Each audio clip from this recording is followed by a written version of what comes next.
Tonight's the night we lose an hour. We change our clocks, but there are things that we should do on this day. To get prepped, obviously the smoke detectors is a big thing. You want to check your smoke detectors, change the batteries, make sure they're within 10 years of their of the date that they were manufactured. Anything over 10 years, we recommend you change.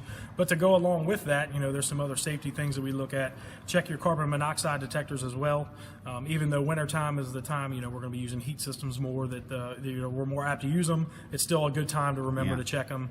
And just some general home safety, medications that we're not using anymore. Certainly find avenues to get rid of those. Under the police department in town has a receptacle we can take those to. And just going around checking things on the outside. It's getting warmer outside. We can start checking our windows, and that way, in the event that we do have an emergency in the home, we have ways to get out. Checking vents on the outside for hot water heaters and things of that such.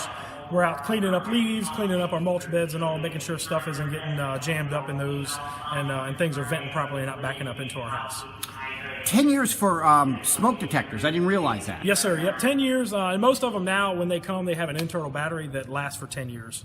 But any of the older ones, we suggest the 9 volts. Change the 9 volts every time we change the clocks, and at 10 years, we dispose of them and purchase new ones. But it's probably not a bad idea. When you check it, if it starts to look like it's showing some age, you don't want to mess around. No, that's something that it is a little bit of an expense, but it certainly doesn't add up to someone's life, especially with your family. When we're looking at that's what's going to save your life in a fire. That notifies you all of a fire way before we're ever notified to actually come and help. And I mean, you see it, and we hear the stories, and they're heartbreaking so often when sometimes whole families are wiped out. Yeah, there's certainly been some tragic incidents within our region here in the past few years that has resulted from that, and that's why we want to get the message out to everybody. Change your smoke detectors. If you can't, contact your local fire department, and they'd be more than happy to come out and help you with that. And even some instances, we'll come out and if the parameters are right, we can provide you with a smoke detector. The other thing is with the time change, we're going to see it's going to be lighter. Kids are going to be out running around in neighborhoods now. Especially the neighborhoods. Be a little more cognizant when you're driving around. Kids are getting out of school. They're loving life because they can get outside and actually play. Hopefully it's going to not be 0 degrees and they can get outside and get some fresh air. So just be aware that they're out doing that, and just pay attention a little bit more than we have in the wintertime, because really not that many people are out.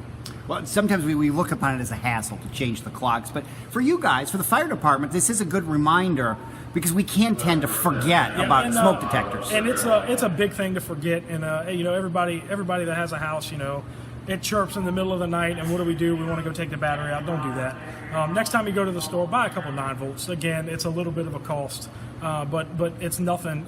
Nothing compares to the amount of losing a home, or especially losing the life of a loved one. Or you burn something on the stove. Yeah, well, and that's another thing. When you're setting them, don't put them right above the stove. The biggest thing with that is people continuously get false alarms, and then they turn around and move them or take them down, take the battery out of them because it's a nuisance. And then it ends up, when we actually need it, it's in the dresser drawer somewhere because it was a nuisance during that time. So be very cognizant of where you put them. Within 10 feet from the stove, you don't want to get any closer than that. And anywhere high on the ceiling, or even high on the wall, if you're not able to get it to the ceiling, at ceiling height on a wall somewhere it will suffice as well. It's interesting being here and hearing the alarms go off. You tend to think sometimes you don't see the fire trucks out. You're always busy, and we're always doing something. Whether we're running calls, we run fire calls, we run emergency medical calls, we do fire inspections, we do training, we go out and work with other localities and training and planning of certain things that are going on in the area. So we're always busy. That's why we try to keep the doors open. That way, if you guys come by and see the doors open, you're more than welcome to come inside and see what we got going on.